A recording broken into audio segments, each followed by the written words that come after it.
Well, hello. Thank you for joining me today.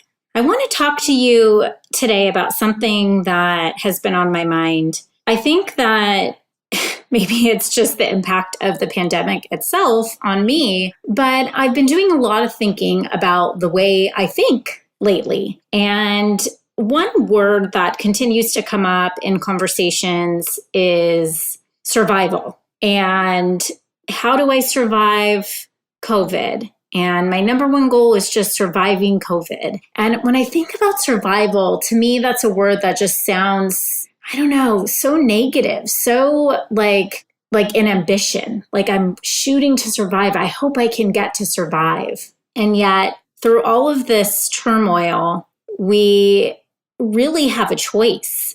Survival and ultimately this chaos and uncertainty, it's all related to this one thing that I call disruption. And disruption, while for some people can have a very negative connotation and feel like it's something that they're scared of and they don't want to deal with, there are other people who see disruption as opportunity. And I, in fact, happen to believe that when you embrace disruption appropriately and when you look at it and you really change your mindset around disruption, it can be used as a very powerful strategy in your business and in your life. And so I'm excited to share this episode with you, episode number 19, The Disruption Strategy.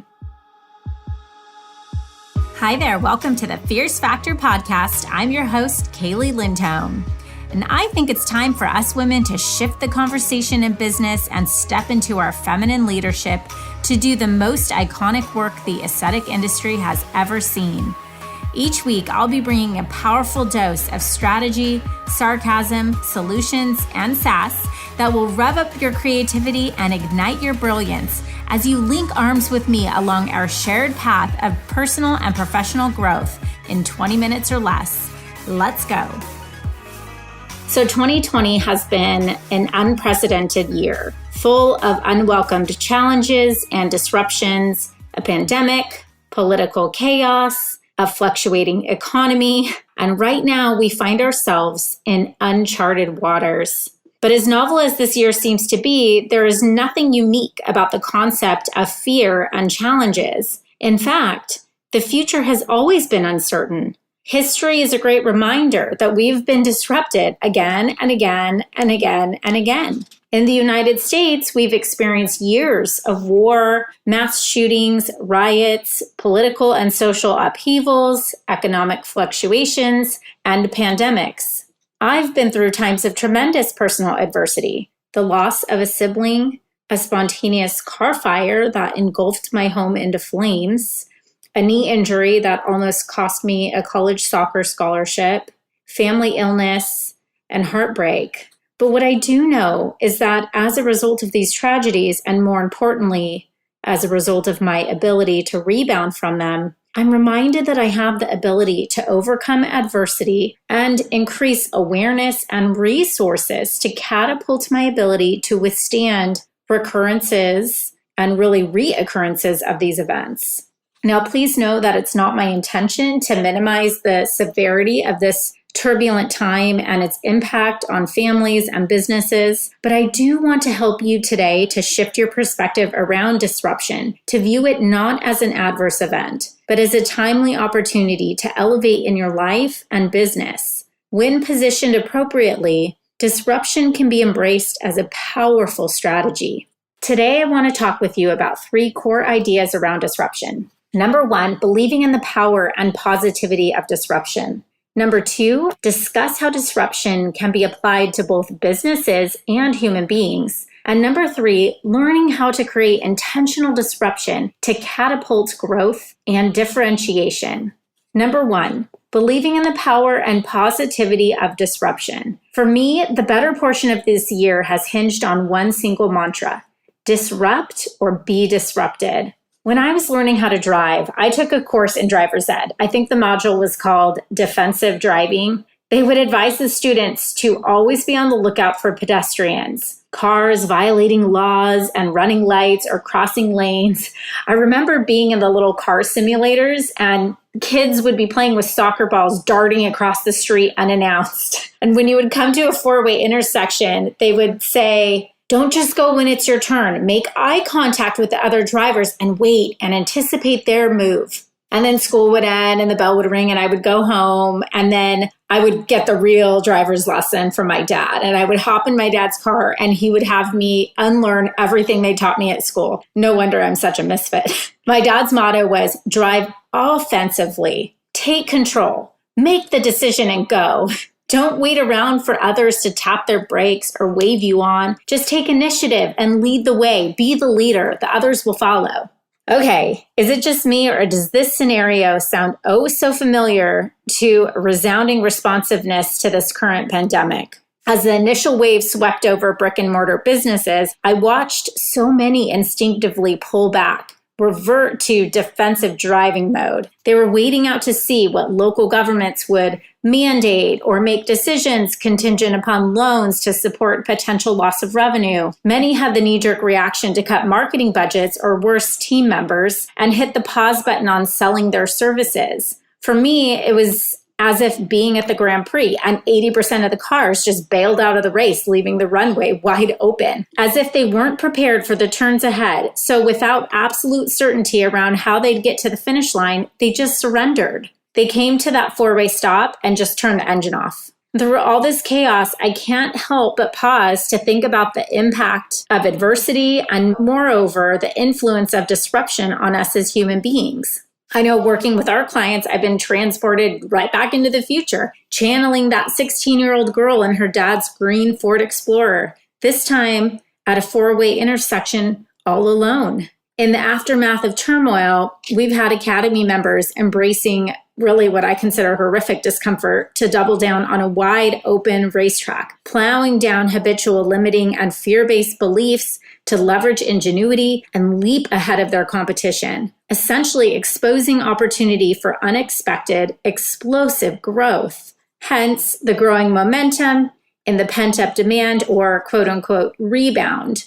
But hashtag, don't call it a comeback. These business owners faced tremendous fear and uncertainty and pushed the gas pedal anyway. Okay, so if we can agree that disruption can be a powerful tool, let's move on to discuss number 2, how disruption can be applied to both businesses and human beings. So then, here's my question. If unplanned disruption can be a catalyst for growth, could disruption be applied as a planned and intentional strategy? And could personal disruption, i.e. stepping out of our comfort zones, in fact, stimulate nuanced growth and development? So we know by the brilliant work done at Harvard by Clayton Christensen, who was touted by Forbes as one of the most influential business theorists of the last 50 years, that disruption in business does in fact lead to innovation. Why?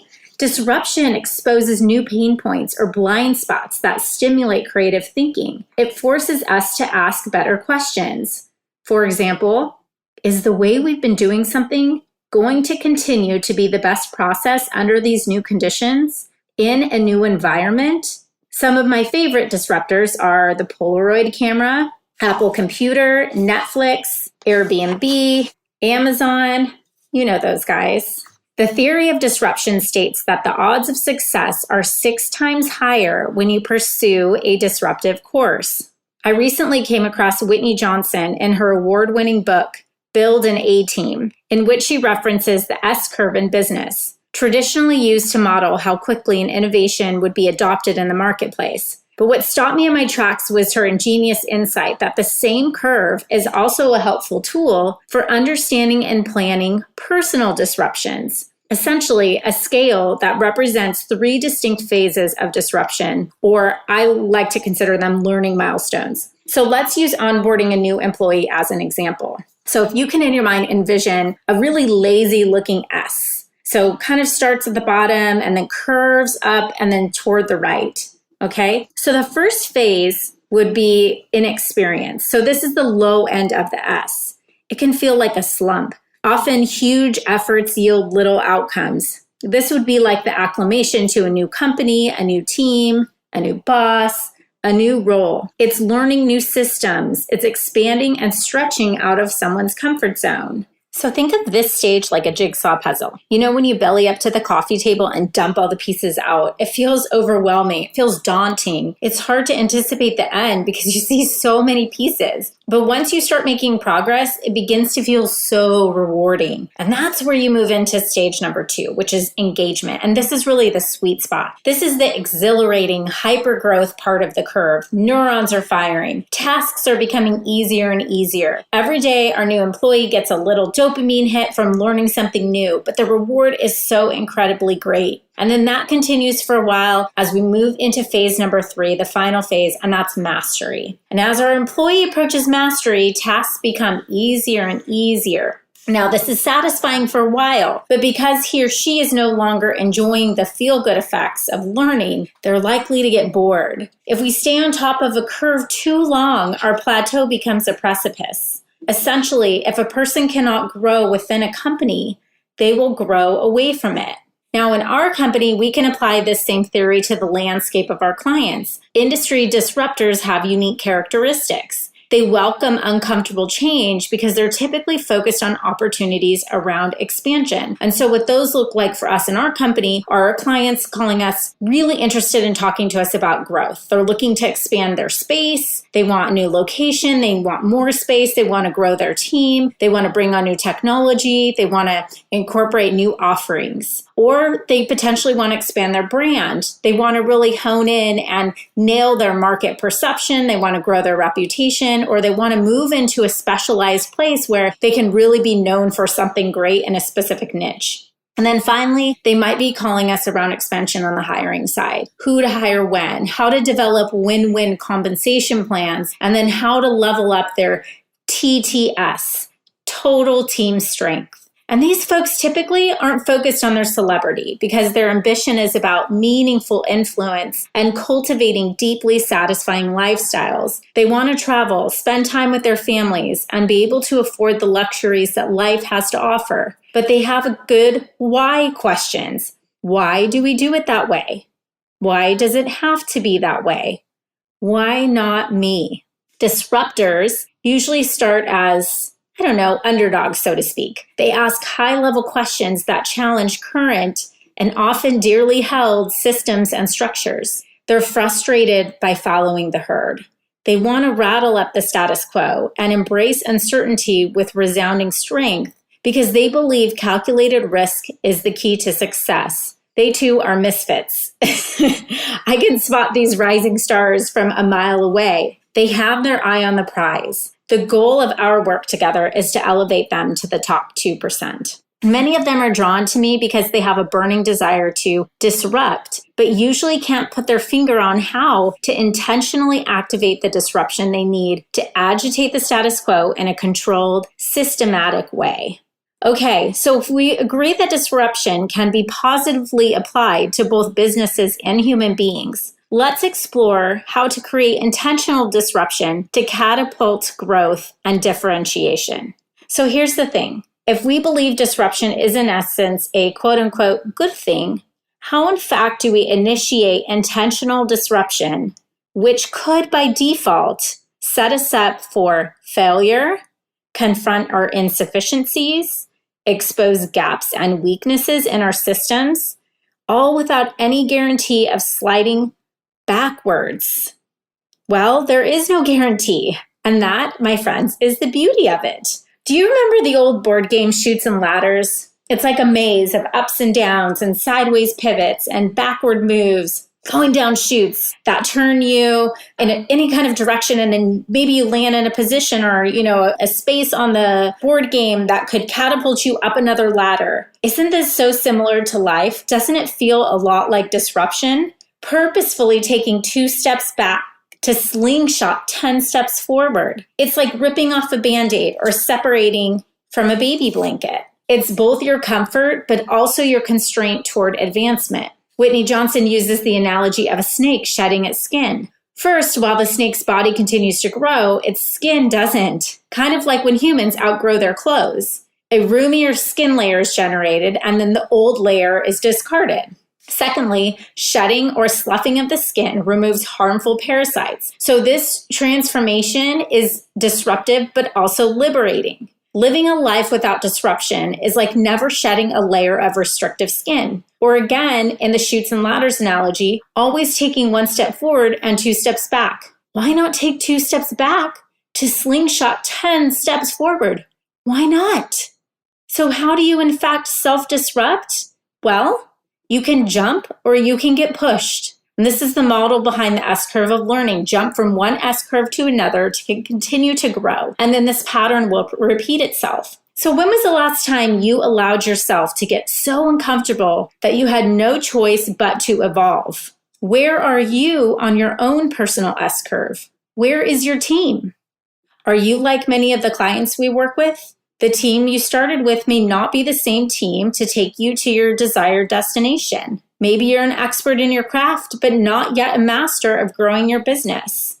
Perhaps you see the big vision, but you need help developing the playbook to get you there. If you're still listening to this, you're probably ready to make a big move, but you're just not quite sure how to prioritize things. And I'll tell you, you're not alone. One of our incredible clients, we'll call him Dr. Smith, was in a situation where his practice manager kind of started mentioning to him that she was feeling overwhelmed. She had a lot on her plate, and they started assigning more quote unquote management responsibilities to his patient care coordinator. And after taking our comprehensive team assessment, he basically realized that his practice manager was lacking in some of the important skills that she needed to support them through this growth period. And at the same time, he wasn't investing in training and challenging his incredible team to move up that S-curve of learning. He was just delegating tasks and trying to be a good leader and not burn out his team.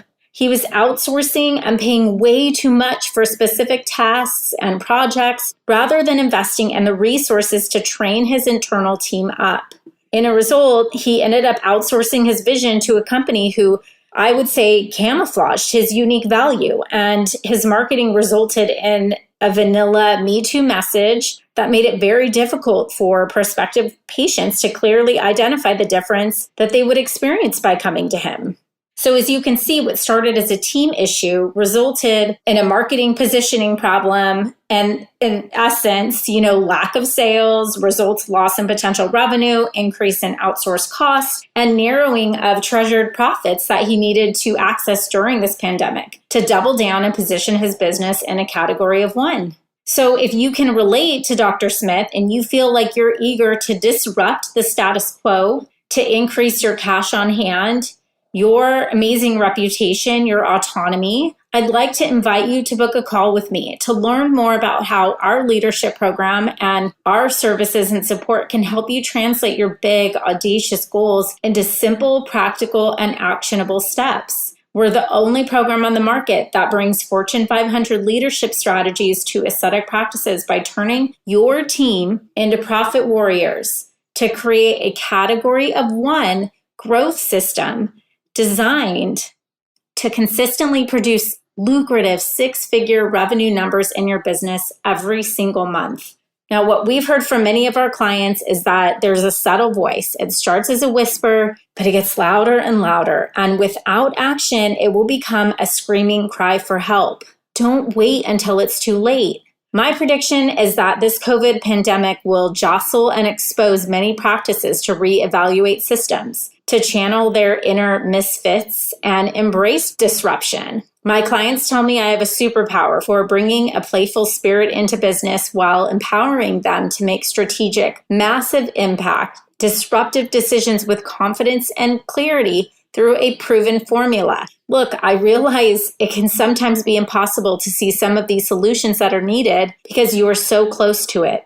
If you'd like to get my brain into your business to identify blind spots that could, with the right adjustment, catapult your growth, let's jump on a call. I look forward to not just talking at you on this podcast, but taking this conversation offline.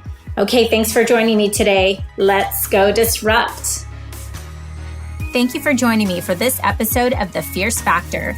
If you enjoyed the show, please make sure you subscribe so you can automatically get new shows every week. I'd also love it if you left us a review. And come join the conversation online. If you're an aesthetic industry owner, operator, or leader, please join my free Facebook group, The Tribe of Fierce Aesthetic Leaders, a community of ambitious, purpose-driven professionals who collaborate and share best practices for growth, in business and life. I'm honored you tuned in.